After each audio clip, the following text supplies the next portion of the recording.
Start your recipe with दीक्षामध्ये आपल्या सर्वांचे स्वागत आहे। आणि आज आपण बघणार आहोत उपवासाची कुरकुरीत भजी। आता सर्वात आधी आपल्याला एक बाउल भगर घ्यायची आहे आणि कुणी याला वरई सुद्धा म्हणतात। तर आपल्याला या भगरचं पीठ करून घ्यायचं आहे। मी 2 कच्च्या बटाट्याचा किसणीने किस येथे करून घेतलेला आहे। आता मी यामध्ये 2 ते 3 मिरच्यांचा ठेचा करून टाकलेला आहे। तुम्ही आल्याची पेस्ट टाकू शकता। जिरे टाकले आहे। मीठ आता घ्यायचं आहे चवीनुसार आणि शेंगदाण्याचं कूट घ्यायचं आहे। तुमच्याकडे उपवासाला मिरी पावडर चालत असेल तर तुम्ही इथे मिरे कुटून सुद्धा टाकू शकता, त्याचीही खूप छान चव येते। येथे मी अर्धा लिंबाचा रस घेतलेला आहे। ते बारीक चिरलेली कोथिंबीर घेतली आहे। जर तुमच्याकडे उपवासाला कोथिंबीर चालत नसेल तर तुम्ही टाकू नका।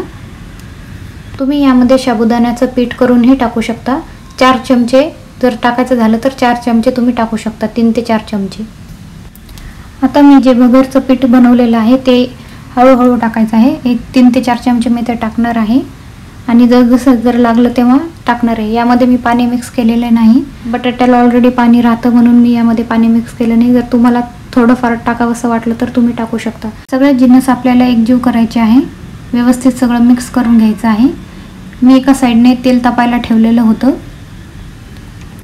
तेल छान तपलेलं आहे। आता यामध्ये आपण भजी सोडूयात। मिश्रणाला जास्त गोल गोल करायचं नाही, जेव्हा आपण भजी टाकतो तेव्हा जास्त गोल गोल करायचं नाही, फक्त एक घ्यायचं आहे, थोडंसं प्रेस करून टाकायचे आहे।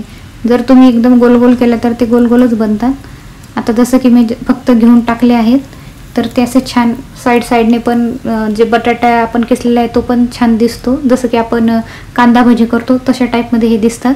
मी गोल करून हे दाखवते, त्या गोलपेक्षा हे खूप छान दिसतात। हे मी गोल करून भजी टाकलेले आहेत, तुम्ही बघू शकता। अशाच प्रकारे आपल्याला बाकीचे हे भजी करून घ्यायचे आहेत।